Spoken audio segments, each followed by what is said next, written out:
This is the Horse Radio Network.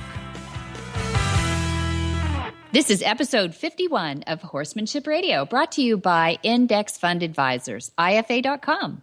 Horsemanship Radio is a part of the family of the Horse Radio Network. Today, we have two ladies that you're going to hear a lot about in the horse world.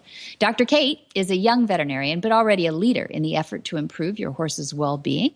And our second guest, Shannon Coakley, lives every day by the motto of helping horses heal people, as the nonprofit Equus Foundation shapes horse advocacy for people.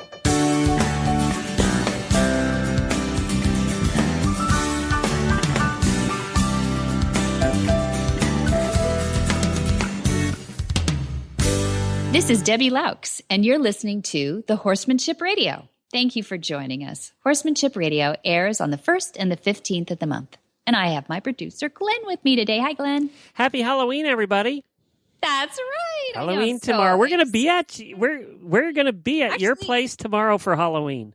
You are recording the Hit 'em tomorrow, so we are privileged to have horses in the morning right there at Flagazette Farm. Now, do I get a candy bar if I walk down that long lane of yours and knock on your door? It doesn't have to come out of a pumpkin or anything, does it? No. Yeah, we can scrape it. I don't want one of those little ones either. I want a full-size Snickers bar. I don't want one of those little bite-sized things, okay?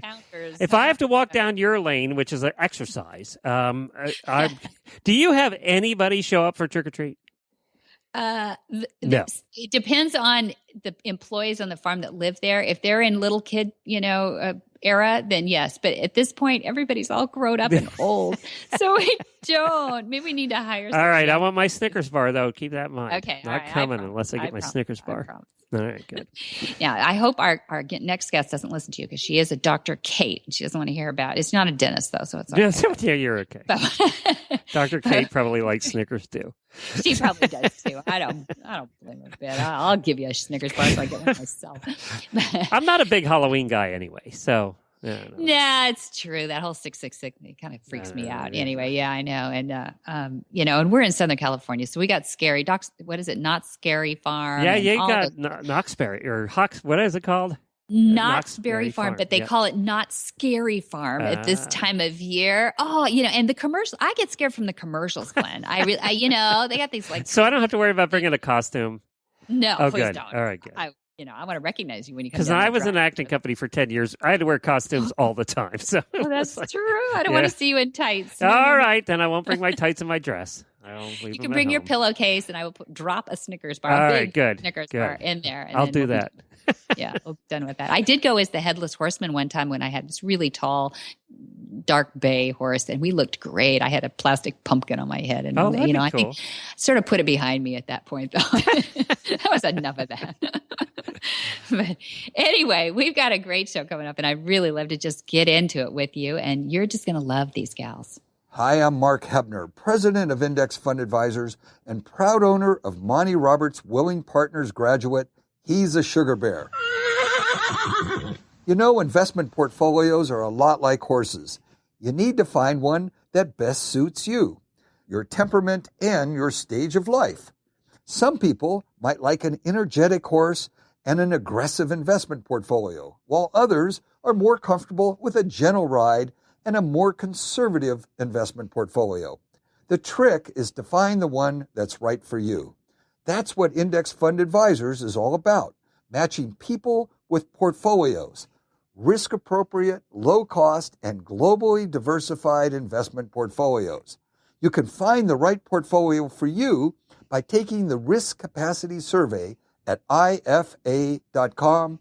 That's IFA as an Index Fund Advisors. Or you can call us toll-free at 888-643-3133. That's 888-643-3133. Dr. Kate Levasseur grew up on a large beef and quarter horse farm in Wisconsin and competed in barrel racing on the national circuit. When Kate wasn't riding horses, she was assisting her father, who was an equine veterinarian as well. Kate graduated from the University of Wisconsin River Falls with a degree in animal science and with an equine emphasis. And then she went on to the University of Wisconsin-Madison School of Veterinary Medicine, and she was an active leader throughout veterinary school.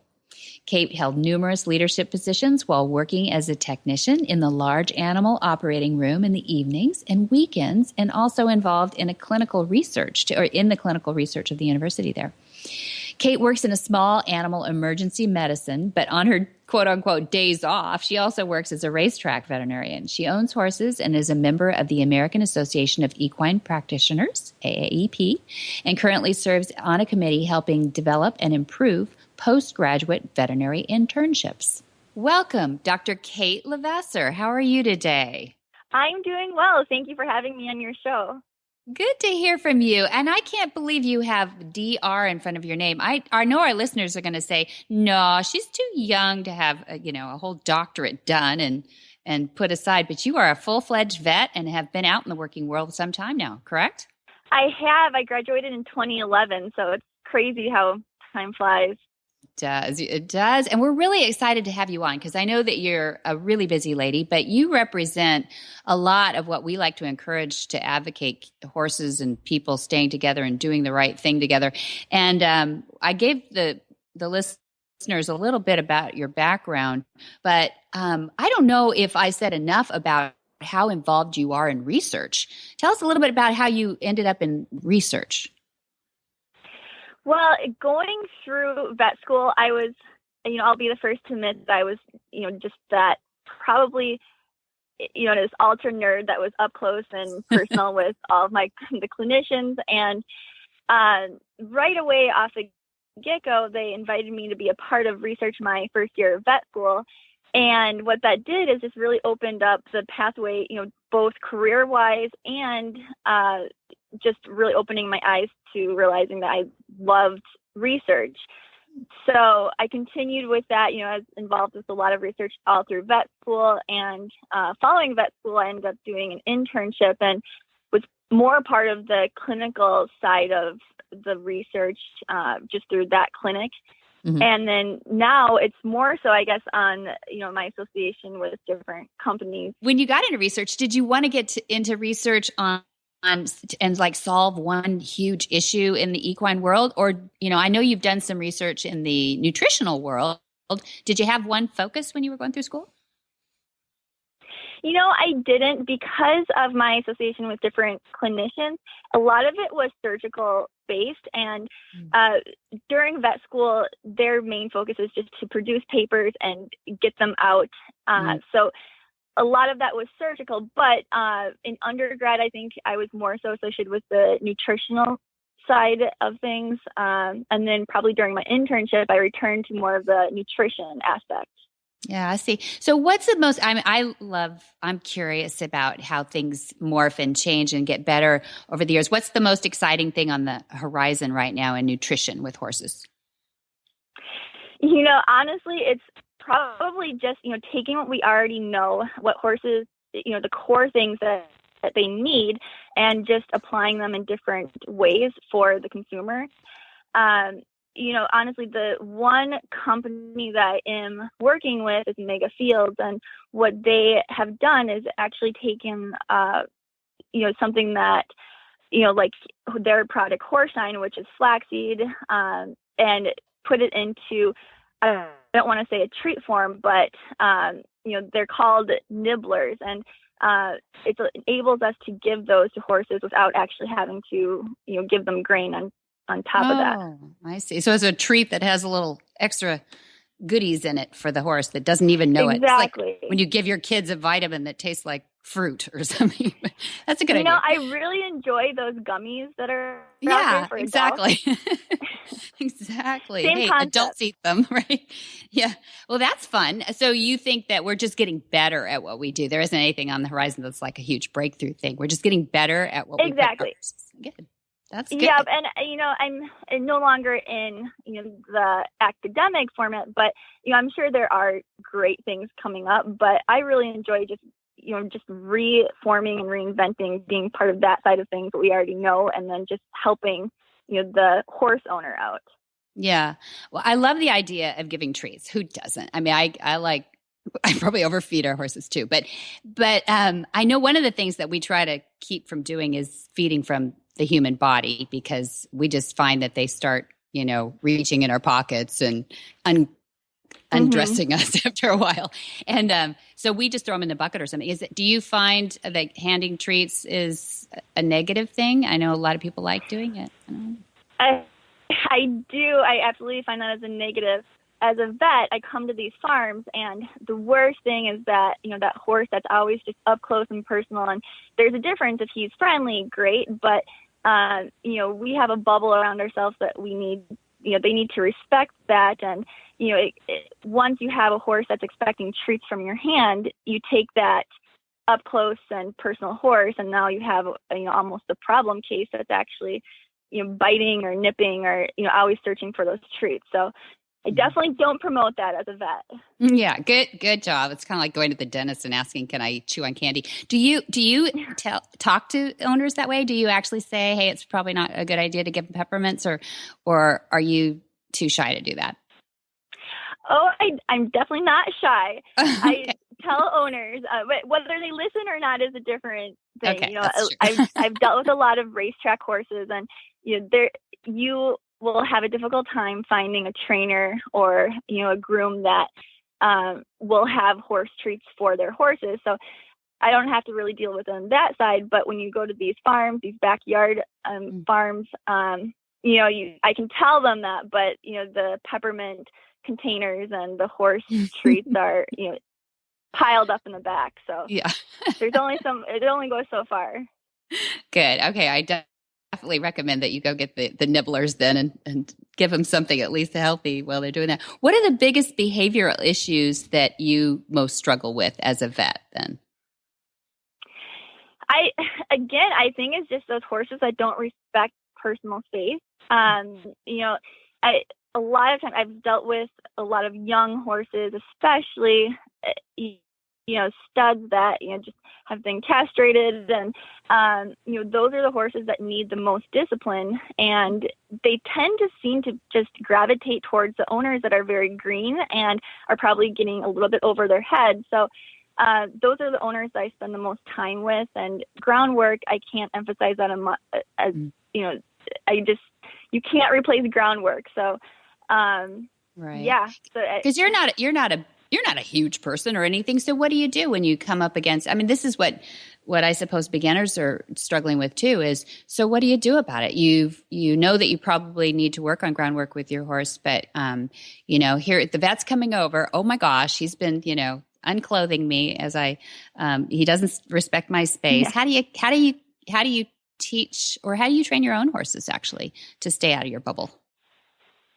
Repetition and patience. Just keep at it. At a certain point, you really have to, I guess, not be too prideful. And if it's out of your expertise, then realize that, accept it, and seek the, maybe, give them over to a trainer for a month or whatnot. But, it's not, I'm just a vet, so I only see just a brief little, pinpoint view of this horse for maybe 30 minutes. And after I leave, they still have to deal with this horse, and it becomes even more dangerous once they start trying to do more with them, whether it be riding them and just interaction with other horses. So it's not just the owner that's at risk or me. It's, just everybody's affected by it at the stable. Sure. And so people need to work on groundwork or get somebody to do it for them. So what needs to be focused more on vet school? I was just thinking they probably don't even teach like how to handle large animals in vet schools much anymore. Am I wrong? Maybe they do. Well, we did have a 15-minute course at the beginning of my first year with basic, put on the halter. This is, where it goes, and this is what it's called. But I came into vet school. I really think I was the exception. I came into vet school with so much horse experience and background. So to me, I was very involved, very active, and a lot of times finding myself teaching my classmates. But there were the handful of classmates that really were interested in horses, but did not have that background in anything horses. So what I would suggest to those particular individuals that really have a love for horses and want to do horses is go out and just volunteer, before vet school, volunteer at a stable, just so you have basic handling skills. during vet school, there's a lot of opportunity to go volunteer at equestrian events. All 4 years of vet school, I volunteered at Rolex. And, I have a barrel racing background. So my first year, it was an eye-opening experience, but I ended up loving it and spent a lot of time in Lexington because of that. But I think, my experience is really carried over into my clinical practice right now. And that was even just after vet school started. So it's not too late, if you have that passion and, drive to get into horses, go to vet school and, seek out those experiences there if you haven't done it already. Yeah, it's just amazing, though. I think those to up close and see those horses, what their abilities are. I think everybody remembers their first Rolex, right? I think so. Yeah. Yeah. And we have so little of it out here on the West Coast, but it's starting to build up a little bit. The venting. Yeah. Yeah. So it's fun to. And I also think, just with the Rolex, being exposed to that, and then subsequently spending more time in Lexington because of it, it really, I think, paved the pathway to do my internship in equine sports medicine. And I don't think I may have touched maybe a few barrel racers my entire year doing my internship, and the rest of it was polo and, just the sport horse, show jumpers and dressage. So yeah, just because I love barrel racing, I'm glad I didn't close the door on other equestrian disciplines. Ah, that's a good statement. Yeah, that's nice. It is fun to learn about the other different disciplines, and you stay, it sounds like, in the pretty high level end of the horses, but that is exciting, and well that we have good vets in that area too. Pretty exciting year with the Triple Crown win too. Do you remember where you were when? Did you get to watch it live? I actually was at the racetrack just right outside of Minneapolis, and so I was watching it on the big screen at the track. Great. Fun. So, Did you enjoy it? Very appropriate. Yes, very appropriate. It was really fun. So when you're a vet on the track, do you just hang for emergencies, or are you actually hired by owners, trainers to work on particular horses? So the practice I'm with is hired by trainers and owners on the track, and so we take care of all the behind-the-scenes stuff. The racetrack itself has vets that are allowed to go on the track, but myself and the other vets that I work with, we just, we take care of everything up until the track, and then once the horses come off the track, then we take over again. I see. Okay.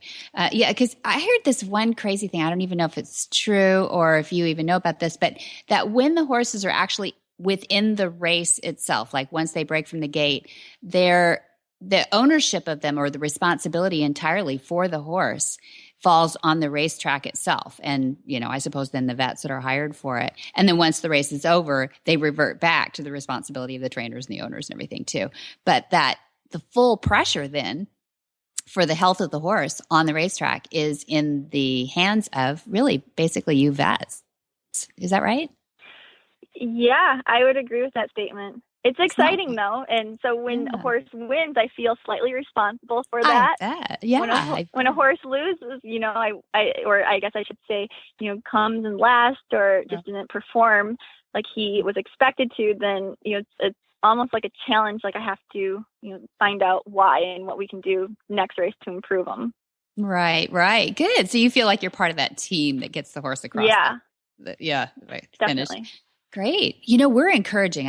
This maybe gets into controversy. I don't want to get into controversy, but we're encouraging Nerf bat races where they don't have the full crop, but they have like a, like a little Nerf bat. They've used them in Europe now and everything too, which we're hoping that will decrease maybe the number of injuries. And I don't know what your opinion is on whips causing any race incidents, but I hope we change. Yeah, I think that's a great idea. Unfortunately, you're never going to get anything in this world that's perfect. And I think if we're able to take one negative out of it, that's awesome. Yeah, that's great. Yeah, I think the encouragement that I've been hearing is like in Australia, they've put money toward races that are called like will to win races or whatever, and they throw the crop away for that, or they use a Nerf bat or something just for those particular races, which just kind of introduces the idea and gets it thinking about anyway. Which I'm thinking that's in the right direction anyway, because the fastest horse wins, right? You don't have to make a certain time to actually win the race. It's just the first one over the line. So it seems like, if you could just level the field, it would be okay. But yeah. Yeah. Well, I am so glad to get to meet you and get to listen to your story a little bit more. And it's fun to have youth getting into an industry of top level performance and a belief in nutrition. So from the inside out of a horse. And I hope to follow your career and that you do some really breakthrough things for horses in the world. Well, thank you. Yeah, it's exciting. My career's just started, so I have many years hopefully ahead of me. Oh, you do. You do. And gosh, you've already done a lot. I would love to have you back, Kate, if we could, and get a little tip from you and use it in another episode. Would that be okay? Oh, absolutely. Great. Okay. Well, thank you very much, Dr. Kate Levasseur from Minnesota now, right? Correct. Yeah. Okay. All right. We'll watch you on the horizon. Thanks very much for being on Horsemanship Radio.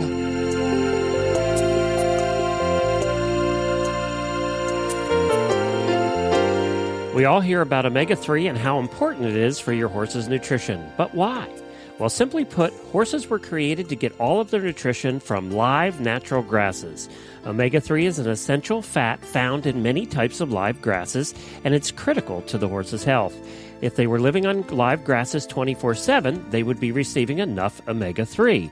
But in today's world, most horses are fed commercial feed and forage as their primary nutrition, and most of these are lacking in omega-3. That's where Omega Fields comes in. All of Omega Fields' flax-based products provide a balanced, essential profile of omega-3, 6, 9, and may be helpful in alleviating problems related to skin, coat, hoof, joint, and sand colic.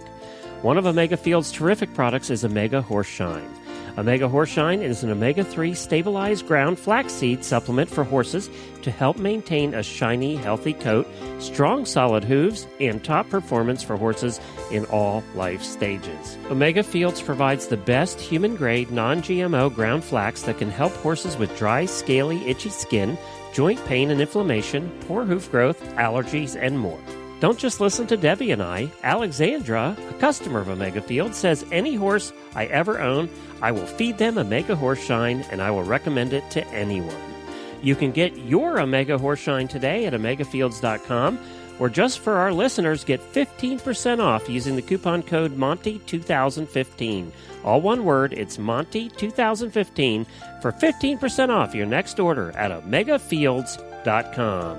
That's omegafields.com.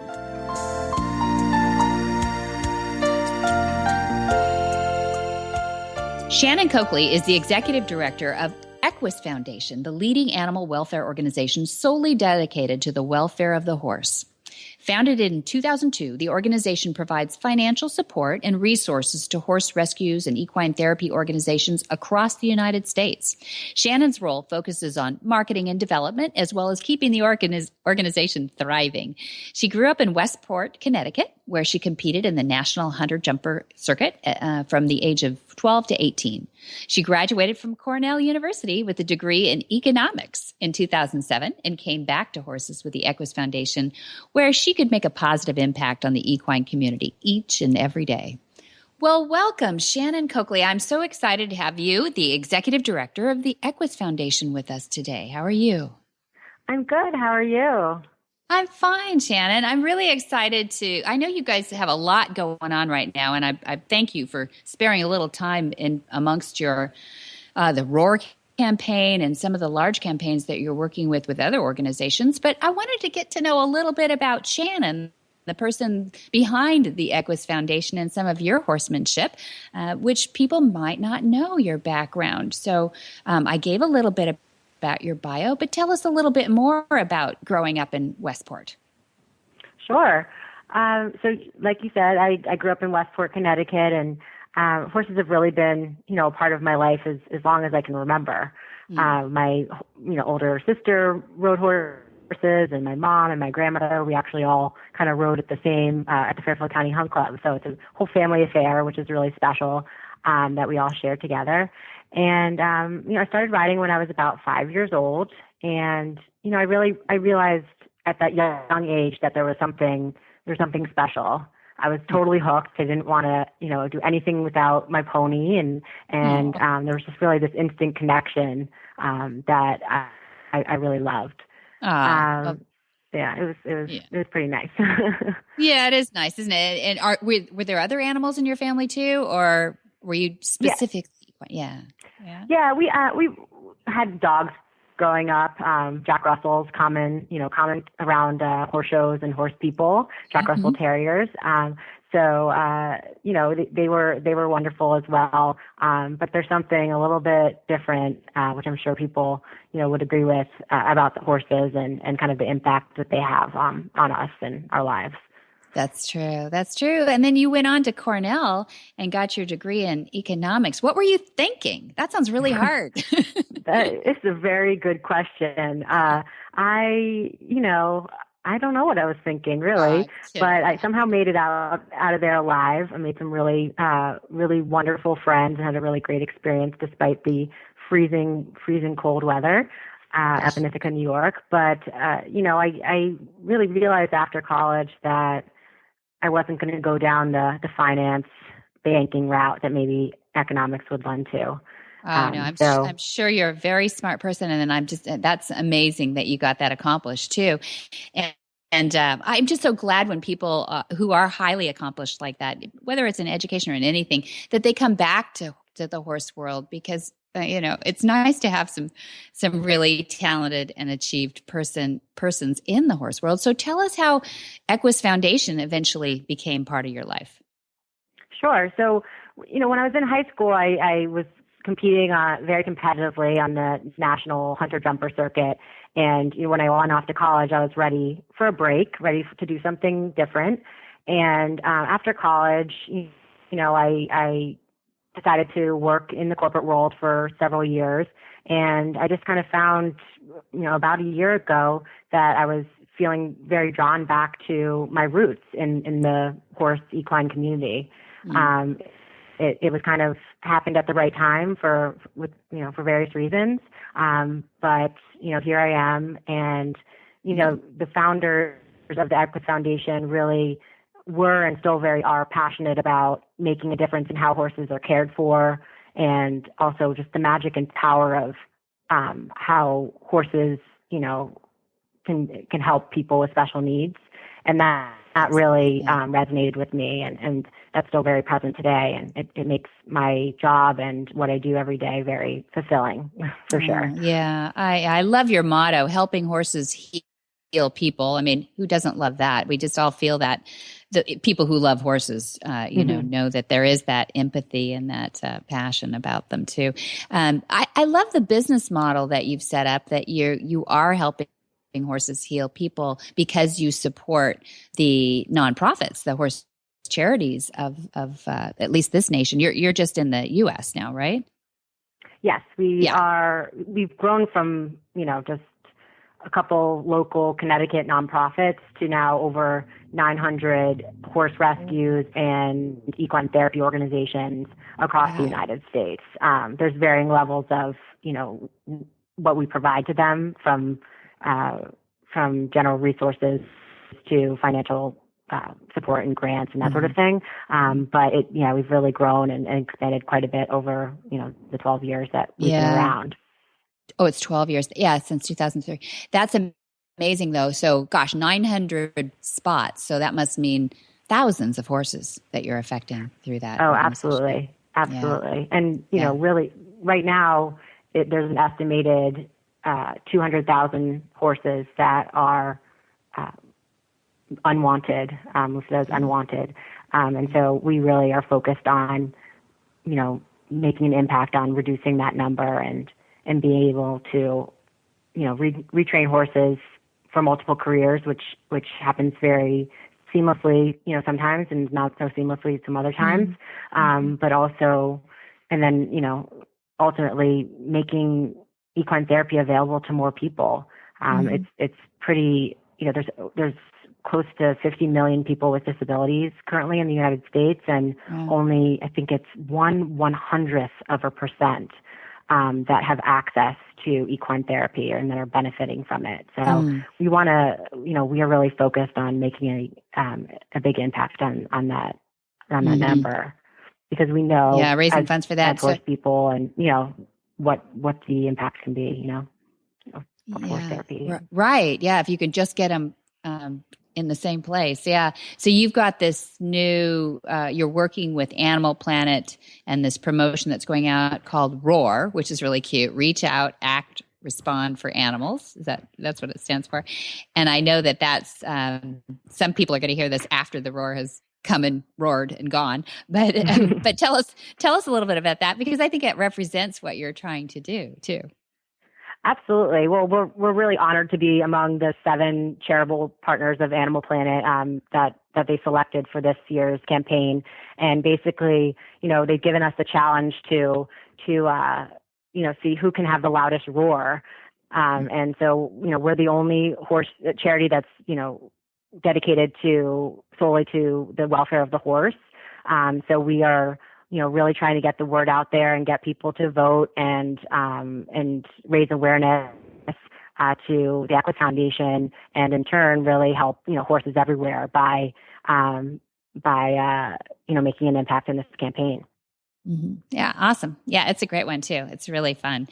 So do you guys do you have education that you help with too? Is it mostly just supporting the therapies that are already out there, or is there a component where you help therapies do better?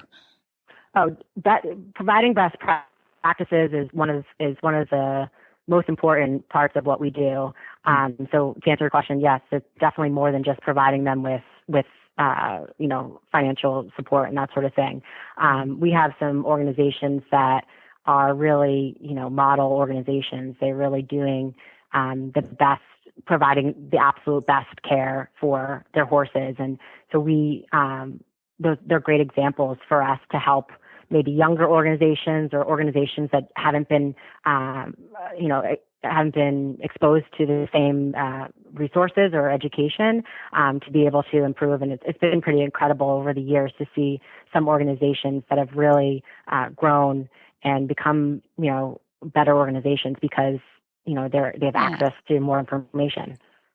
Yeah, that's great. So I just noticed this on your site, but I haven't really studied it. What's the Horse Stars Hall of Fame? That sounds intriguing. Yes. So the Horse Stars Hall of Fame is a joint program that we do with the USEF, the United States Equestrian Federation, where each year the horses that they selected for the Horse of the Year are combined with, so those are considered on the athlete side of the Hall of Fame, and we select, or on our side of the humanitarian side, a number of horses that are nominated and go through, a selection process, and then they are all inducted into that year's Hall of Fame. So it is typically presented and announced at our big event that we hold in February during the Winter Equestrian Festival in Wellington, Florida.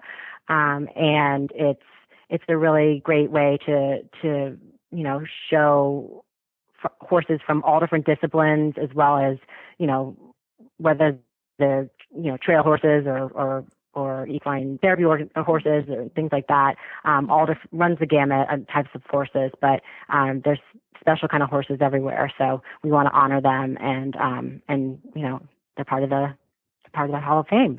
Yeah, it's really cool. People should go on your website at, if they go to Equus Foundation, and then you have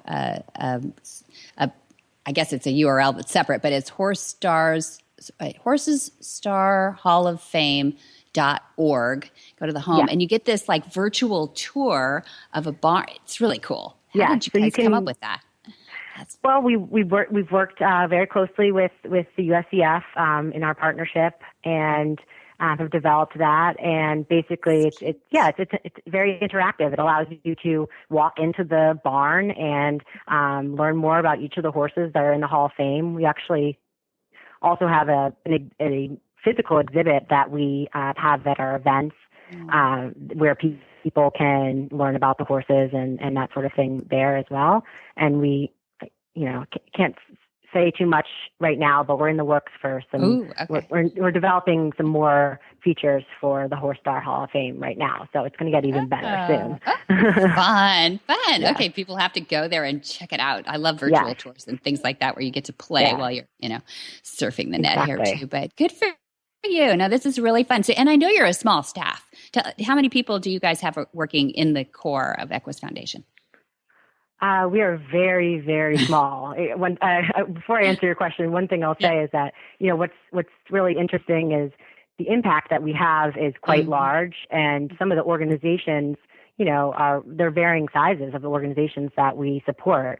But in terms of operationally, we are quite small and for the most part, just two people. So yeah, you guys are amazing. I mean, the influence and the impact you're making on America is stunning. Actually, it's really cool. So I'm happy to introduce you to people who may not have known you before, and encourage people to go to equusfoundation.org and see what they're doing and get to know what they do, because I think what you're doing and how you're doing it is important for even other charities outside the equine world to kind of see how important you can be without going over the 50 people to a staff, how we're dealing with some of those in charities, but it's great. So what's the long term for Equus Foundation?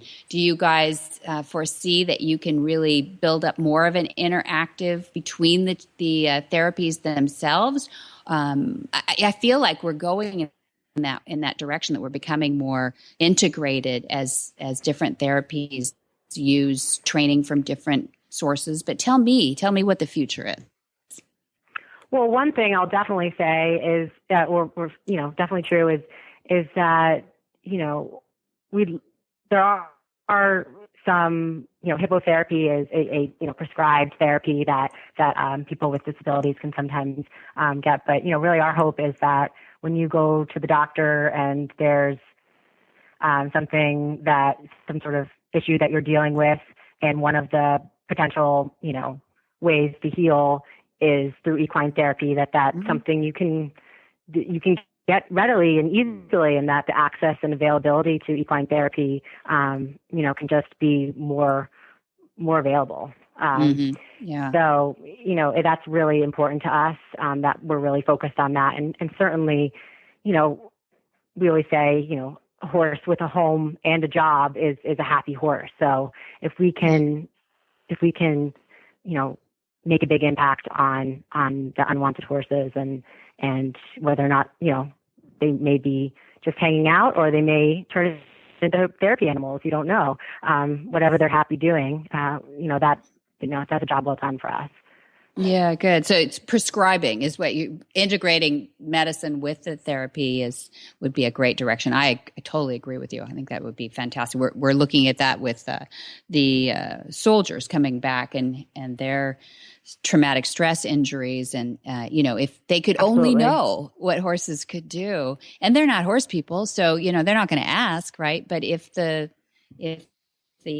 world of therapy, or even the world of the VA, could look at those things, I agree with you that there's a lot of integration that could go on. So that's very exciting. I'm glad to hear it. Yeah.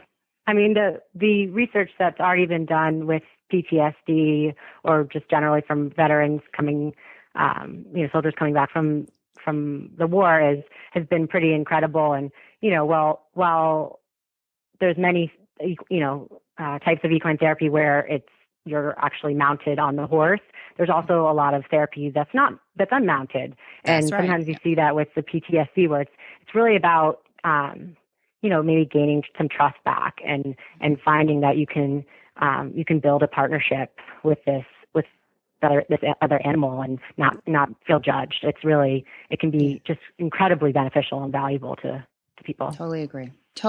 In fact, I find the groundwork, it can be even more powerful than in the saddle because of that trust, and you feel more vulnerable maybe on the ground. Those veterans, we call it PTSI, post-traumatic stress injury, because we believe they can recover from this. And don't call it a disorder if they didn't go into war with a disorder. So so we like that a lot. We share join up, and that is that moment when the horse chooses to be with you rather than away from you, and finds you trustworthy. And some of those soldiers that find that can be really passive, and they need to bring that leadership out of themselves, or those that have been aggressive or have sort of emotional ups and downs have to regulate that and get that horse to trust them and come to them. So I'm totally on board with you. We'll have to share more of this stuff. Sorry, I got off into the PTSI. No problem. Absolutely. I love that therapy. So that's great. Well, we'd love to have you back. Would you come back, Shannon, and give us a trainer's tip and share with us again? Oh, absolutely. I'd love to come back again anytime. Just let us know. We're happy to share, updates and what we're doing and hear what's going on your end for sure. Perfect. Okay. Thank you very much. Shannon Coakley, from the Executive Director of Equus Foundation. Thank you. Hi, I'm Monty Roberts, and I'm dedicated to training horses without pain. You can learn to do it too on my Equus Online University. Western, English, the beginner, or the advanced rider. It doesn't matter. You can connect with other students online too, on our forum, and there's a new lesson every week. It's a lifetime of learning for you on my Equus Online University at montyroberts.com. Alicia Kershaw and Sarah Jane Casey of Gallup NYC wanted to leave their trainer's tip this week on breathing. Listen in. Welcome back, Sarah Jane Casey from Gallup NYC in downtown New York City. How are you, Sarah Jane? I'm very well, thank you. Good. I'm so glad you agreed. We talked about in an earlier episode that you came all the way from Auckland, New Zealand. If somebody goes, I didn't know that was a New York accent, but it's not. It's New Zealand. It's definitely not. But you're so cute. You work at Gallup NYC as a advanced path certified therapist and working with the horses. And we wanted to have you back because we know that if you work with horses long enough, and you've been working with them since you were just a wee one, that you come up with tips that you'd like to share with people, and you're probably pretty darn good at it. So we would love to hear what your horsemanship would teach us today. Well, I'd be happy to share that with you. I think one of my favorite training methods, and I use this for both horses and for my students, and actually for the volunteers, ultimately, it all keeps everybody in rhythm, but is to use a rhythmic counting when I'm particularly at the trot. So when you're teaching the trot for a green horse who is not keeping a consistent rhythm, and if I want them to stay calm and collected and consistent, I will use the 1-2 counting, but I'll use it every other stride. For instance, 1, 2, 1, 2, and that helps me ultimately breathe and, of course, connect to the horse a little bit more and keep everything a little bit more on track and contained, and not focusing so much on, okay, we've got to get this rhythm, but here it is, here's the rhythm. And the body, the rider's body naturally follows it. And I find that happens with my students as well, whether they be verbal or nonverbal. It helps them count if they can.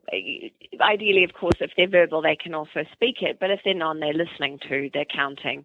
But it gets everybody on the same page as well. So perhaps if we're posting to try to be 1, 2, 1, 2, 1, 2, then you'll find everyone falls into that rhythm. The sidewalkers will be trotting with the horse, and the horse will be listening to the rider or to me in the middle. And the rider then becomes relaxed because they're breathing and they're thinking about 1, 2 as opposed to, oh, I've got to get up, I've got to get down, I've got to get up. Right. So, yeah, I've found that over the years great, especially with my training with horses and with my students as well. So important. And horses are animals of synchronicity too. They do synchronize with us. So I imagine that helps your horse. If you're breathing in a rhythmic way, whether you're verbalizing that count or not, the horse is probably picking up on that. Do you agree? Absolutely. And ultimately, that's where you want to end up. You're not, of course, speaking out loud. You can't be in a dressage arena saying 1, 2, 1, 2. But maybe quietly. Yeah, your breathing, it gets you to the place where if you do get stuck, if things get tense, you can just go back to that rhythmic counting in your head and get back to that place where you're breathing. Because ultimately, getting anyone to breathe on a horse is a challenge. and it helps immensely, I think. Very good tip. We do have a videographer who does a lot of our recording around when we're giving classes and everything. And she'll wire somebody up if we're shooting a lesson for sound. And she'll whisper over to us, they're not breathing, because the mic is right by, and so then somebody can yell out, breathe, and then they're all good again. So yeah. And everyone's fine. Exactly. Yeah. And I find when I'm teaching, the same thing happens to me. If I start getting tense, I'm focusing on the rider, and I start getting tense, I realize that no one's breathing. And I'm like, oh, you're not breathing because I'm not breathing. That means you're not breathing. It really is a domino effect, that not breathing. It is. Great tip. Sure. Okay. We will be sharing that one. That's a great tip, Sarah Jane Casey. Thank you very much from Gallup, New York You're so City, welcome. NYC. What in the wide, wide world of sports is going on here?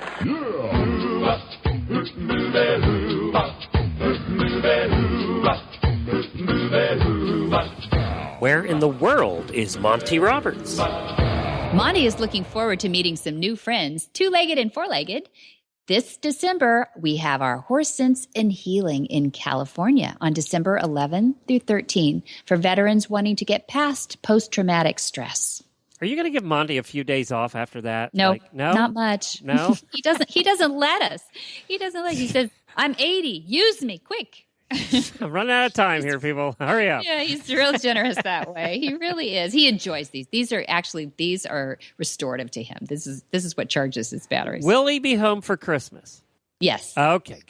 He's home actually for this Horse Sense and Healing. That's where he gets to sleep in his own bed. He'll be back for Thanksgiving because he's going to be on our promotional radiothon. Oh, radiothon. Yeah. Oh, good.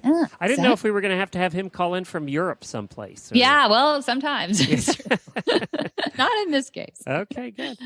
All right. You can find all of the information about the schedule. We'll be posting the 2016 schedule here shortly, too. And you can find all of that at montyroberts.com, or you can give him a call at 805-688-6288.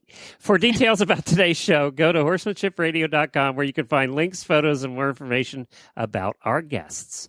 As always, we love your feedback. Please follow us on Facebook under facebook.com/Monty Roberts and Twitter at twitter.com/Monty_Roberts. To get our app, which is the best way to listen to the shows, go to Horse Radio Network on iTunes or Android. It's free and it's simple and easy to use.